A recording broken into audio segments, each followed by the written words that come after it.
Afternoon and welcome to the Veric Mitsubishi. My name's Mark and I'm going to take us for a walk around our 2015 model Hyundai iLoad this afternoon. Starting off at the front of the car, there are a few minor little stone chips consistent with the mileage the car's done. But overall, you know, in a black metallic car, you're always going to show up the odd little mark here and there. As we move around to the driver's side of the car, just factory steel wheels, really good tread on the tyres. Those front tyres are actually brand new, so it's just had a set of tyres put on it. As you can see, it's just jet black all the way throughout. A little bit of silicone there just on the edge of our plastic sliding door handle, which will come off when our detailers get hold of the car. But the overall driver's side condition of the paintwork is really good. Great tread on our rear tyres as well.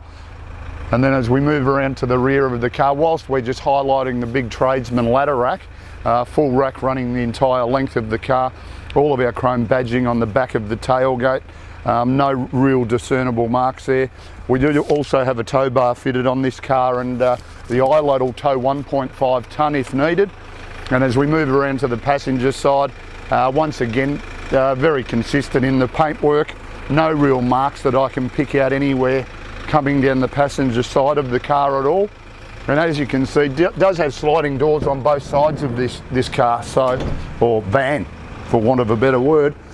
And as you can see in the back here, you know, there's a few marks here and there based on, you know, it being a car that stores a lot of equipment in it.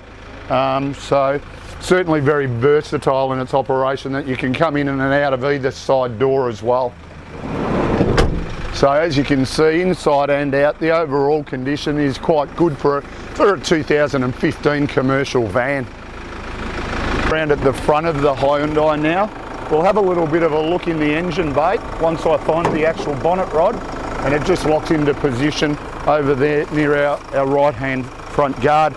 So it is a 2.5 litre turbo diesel motor, which will give us 125 kilowatts of power and 441 newton metres of torque, but will deliver you 8.8 litres combined per 100 k's. So 75 litre fuel tank, still going to get us about 852 kilometres out of a tank of diesel. On our driver's armrest now, we're inside the iLoad. We've got our power window switches, a lock and unlock button, our controls for our exterior mirrors as well. Right down the bottom there is a button to release our fuel door, a traction control button up here that you won't be able to see, and then a knob just to adjust the brightness on our dash. It is a height adjustable steering wheel in the iLoad, so just set it up where we're nice and comfortable, push this lever back into position, and away we go.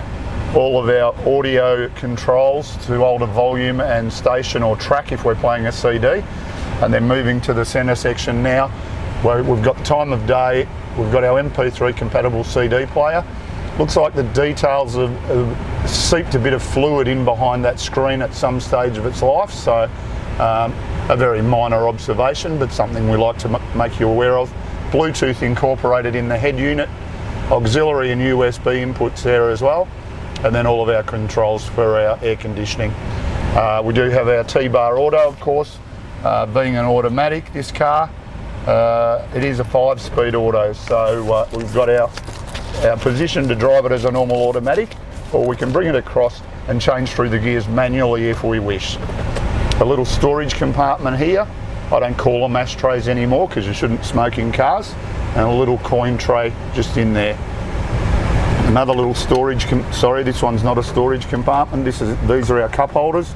Obviously they open up completely if I've got this other passenger seat empty. And then right down the bottom there, it's just a cover plate, it's not a 12-volt outlet. Now it is a 3-seater, this car, so our handbrake's incorporated in the little cavity there, but 3 ample sized bodies can sit in this car, so plenty of room. We've got a couple of storage compartments here as well, up the top, and then a glove box as well, which we'll be having a look at the books in a minute. I love this little innovation from Hyundai. If you're putting diesel in the car, they've got their little protective gloves so that your hands don't smell like diesel when you've filled it with fuel. Now the only other thing we'll have a look at, I mean, it's only travelled 43,000 kilometres, this car, and the beauty of the Hyundai product is that it will be under new car warranty for a long time to come as yet. So being first registered in 2015, your new car warranty goes until 4th of March 2022. Being a commercial, I think it is limited to 100,000 kilometres, and then Hyundai, by the look of it, have done all the servicing. So both the two initial services were done at Hyundai, and then we've done the current intermediate service very recently when it came into our stock. So I hope this has given you an accurate idea of the quality of our 2015 Hyundai iLoad van. Ideal workman's van, set up with the full roof rack, ready to go, still under new car warranty, so certainly going to do everything you want it to do in a 2.5 litre turbo diesel. So give us a call on 99070555 and we'll be able to assist further.